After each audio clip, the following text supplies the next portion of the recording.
Kenyamanan suatu negara tidak akan pernah terwujud tanpa adanya kesepakatan bersama. Begitupun dalam menentukan sebuah tindakan, apalagi dengan mengatasnamakan untuk kepentingan negara.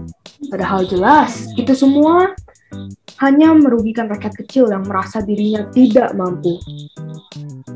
Negara tidak akan pernah peduli bagaimana nasib rakyatnya seperti apa, karena negara itu hanya nama, selebihnya kembali lagi kepada yang menguasai negara itu. Tapi sekarang malah negara kita sedang diributkan dengan kenaikan harga BBM. Melihat negara tetangga yang sudah jauh tinggi dari harga BBM negara kita, maka negara kita pun ikut-ikutan menaikkan harga BBM. Pada akhirnya, negara jadi kebingungan, harus menuruti yang mana, mengikuti jejak siapa. Negara kan orang punya sikil, ya seharusnya para petinggi elit negara yang tunduk pada negara. Bukan sebaliknya, bukan negara yang harus diatur-atur sama jelma. Lah, tapi kan kenyataannya begitu. Siapa yang berkuasa, dia yang berhak ngatur-ngatur. Segalanya termasuk negaranya sendiri dong.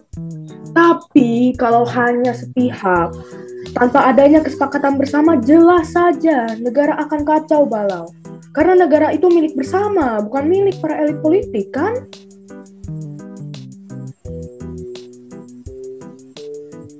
Ngomong-ngomong, para pemimpin rakyat sedang sibuk berunding siapa saja yang akan mengikuti sidang kenaikan BBM. Semua wakil rakyat prihatin atas ketidaknyamanannya di kota masing-masing. Kok bisa? Itu dikarenakan desakan dari para rakyat yang tidak setuju dengan kenaikan harga BBM. Itu sih pasti cuy. Mereka pun berunding di saat rakyat kecil terlelap tidur dengan lipatan kaos yang berkeringat. Terus rakyat besar? Sedangkan rakyat besar nih cuy, tertawa masa bodoh dengan kenaikan harga BBM. Di saat siang hari, para demonstran berduyun orasi di depan gedung MPR maupun DPR. Turunkan harga BBM! Turunkan! Kami menolak kenaikan harga BBM. Setuju! Sudah. Kalau harga BBM naik, bahan pokok pasti naik.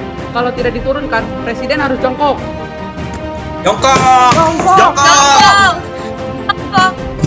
Kalau BBM naik, uang jajanku juga pasti naik nih.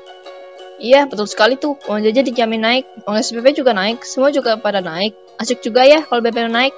Oh iya, kemarin orang-orang juga pada ikutan naik loh. Naik apa? Atap rumah. Untuk apa? Demo? Bukan. Ya demo. Bukan demo. Terus mereka lihat apa? Katanya sih lagi mau lihat Danau Toba versi Jakarta. Ada yang benci, ada juga yang senang BBM naik. Yang benci ya seperti para demonstran tadi, yang senang ya seperti para siswa tadi, meskipun sedikit ngawur. Kalau begitu yuk langsung saja kita saksikan rapat paripurna kenaikan BBM. Selamat menyaksikan. Kalau kita tidak secepatnya tindakan, tentu saja kita yang akan rugi. Rugi maksud Bapak gimana? Ya iya rugi toh. Kita semua sudah mati-matian untuk memperjuangkan kenaikan harga BBM. Ya untuk kepentingan negara juga dong. Bagaimana kamu ini? Betul juga ya. Tunggu dulu. Kalau BBM kita naikkan, otomatis bahan pangan dan pokok masyarakat pun juga akan ikut naik. Ya bukan hanya itu saja. Gizi masyarakat akan semakin buruk dengan adanya kenaikan harga BBM. Kenapa coba? Ya karena mereka tidak sanggup lagi untuk membeli makanan-makanan yang bergizi tinggi seperti telur, daging, ikan, tahu, tempe, dan lain sebagainya yang akan mereka tinggalkan. Karena mahalnya harga-harga itu semua ditambah lagi mereka akan kehilangan omega 3. Maksud Bapak, omega 3 itu apa? Waduh, Pak Biro ini bagaimana? Pak Biro pernah makan ikan tidak? Ya sering lah. Nah loh, kalau seandainya kenaikan harga BBM itu terjadi, itu artinya para nelayan malas melaut. Kalau nelayan sudah malas melaut, apa masih ada ikan di pasaran? Ya tetap ada. Tidak mungkin mereka akan berhenti melaut. Itu kan mata pencaharian mereka. Meskipun harga BBM dinaikkan, mereka akan sering melaut. Bagaimana? Paru laksanain. Begini Pak, bagaimana kalau kita undang saja tukang becak? What? Tukang becak? Apa maksudmu? Ini kita roda 3 boleh masuk. Kita kan roda 4. Bagaimana kamu ini? Iya, bagaimana kamu masa tukang becak dibawa-bawa rapat? Tunggu dulu Pak, Bu. Kita bukan mempersalahkan siapa yang berat 3 ataupun masalah tukang becak. Tapi ini masalahnya, siapa yang tidak pernah memakai BBM dan juga tidak mengenal BBM. Saya setuju, saya pernah kedatangan pasien yang dibawa oleh tukang becak. Saya tidak tahu awal ceritanya seperti apa. Yang saya tahu tukang becak dengan ikhlas membawa pasien tanpa meminta bayaran sepeser pun. Ini cerita fiktif atau nyata? Ini cerita nyata tanpa fiktif, Pak. Karena pada saat itu secara bersamaan ada juga pasien kecelakaan yang dibawa oleh mobil angkutan umum. Tanpa pandang bulu pas sopir menunggu kedatangan keluarga korban untuk minta bayaran plus. Anda bayaran plus bagaimana ya? Ya plus bayaran lah. Selain ongkos naik, ada ongkos cuci mobil juga, Pak. Alasannya karena si korban banyak mengeluarkan darah segar di dalam mobilnya. Perbedaan antara tukang becak dan mobil angkutan umum, Bapak pasti bisa menilai sendiri perbedaannya. Mengharukan. Lantas apa maksudmu? Mengundang tukang becak kemari. Begini Pak, berdasarkan kenyataan di lapangan dan cerita Bu Dokter tadi, tukang becak merupakan seseorang yang tangguh dalam menjalani hidupnya. Hal ini terbukti dari apa yang dikerjakannya mengandalkan tenaga kerja kaki mengayuh pedal. Rela tersengat teriknya matahari di kala penumpangnya sendiri terus bersandar seperti raja. Bukan hanya itu, dengan kendaraan yang tanpa BBM, tukang becak tidak pernah protes untuk menaikkan tarifnya. Lantas, dengan begitu kita undang saja tukang becak untuk memberikan pendapat dan masukan-masukan dalam rapat kedua nanti. Karena biasanya argumen orang tidak mengenal BBM dan tidak pakai BBM itu bisa kita andalkan demi kesejahteraan rakyat kita. Bukan rakyat, tapi negara kita. Iya Pak, maksud saya negara kita. Lantas, berapa persen sampel tukang becak yang akan kau ambil dan kau undang dalam rapat ini? Untuk masalah sampel, saya serahkan sepenuhnya pada pimpinan rapat ini. Baiklah, kita undang 1 tukang becak saja. Lah, 1 orang doang, Pak? Iya, memangnya kenapa? Tidak bisa, Pak. Berdasarkan teori Suarsinyari Kunto, dalam bukunya mengatakan bahwa pengambilan sampel diambil antara 10-15% atau 20-25% atau lebih, bergantung setidak-tidaknya dari: pertama, kemampuan peneliti dilihat dari waktu, tenaga, dan dana. Kedua, sempit luasnya wilayah pengamatan dari setiap subjek, karena hal ini menyangkut banyak sedikitnya data. Ketiga, besar kecilnya risiko yang ditanggung oleh peneliti.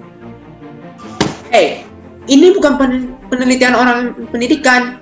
Ini adalah rapat yang menyangkut harkat hidup orang yang banyak. Nah, justru itu Pak, karena ini menyangkut harkat hidup orang banyak, maka kita mengambil sampel yang banyak pula Pak, jangan hanya 1 orang. Karena 1 orang itu tidak mewakili populasi tukang becak yang ada di Indonesia. Masa bodoh.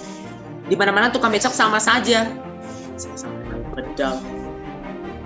Baiklah, hadirin yang saya hormati, untuk mengefektifkan waktu, rapat hari ini kita putuskan untuk mengundang 1 tukang becak saja untuk ikut serta dalam rapat BBM yang kedua nanti. Hal ini berdasarkan pada besar kecilnya risiko yang ditanggung dalam rapat yang keberlangsungan dan keamanan rapat BBM-nya nanti. Rapat ditutup. Turunkan harga BBM.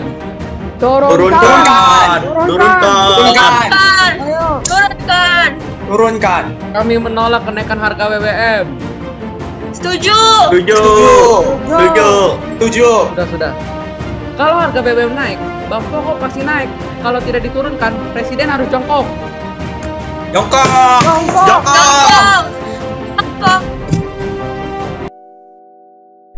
Keesokan harinya, seperti yang sudah disepakati dalam rapat sebelumnya, Pak Biru mengundang 1 orang tukang becak dalam rapat kedua. Silakan kau beri pendapat atau masukan tentang layak tidaknya BBM dinaikkan? Bagi saya, BBM itu naik atau tidak naik sama saja. Karena pada dasarnya derajat manusia sama saja di hadapan Tuhan. Yang membedakan hanya ketakuannya saja, bukan karena BBM yang naik. Kalau Bapak mau menaikkan harga BBM, silahkan, tidak jadi masalah. Karena 10 tahun saya kerja menjadi tukang beca. Tarif tukang beca tidak pernah naik, karena ya bahan bakar beca manusia. Coba kalau bahan bakar tukang beca minyak, pasti naik. Untungnya kita, para tukang beca, masih manusia berminyak. Saya mohon pamit. Bu Beca, jangan pergi Bu Beca. Jangan pergi Bu Beca. Jangan pergi Bu Beca.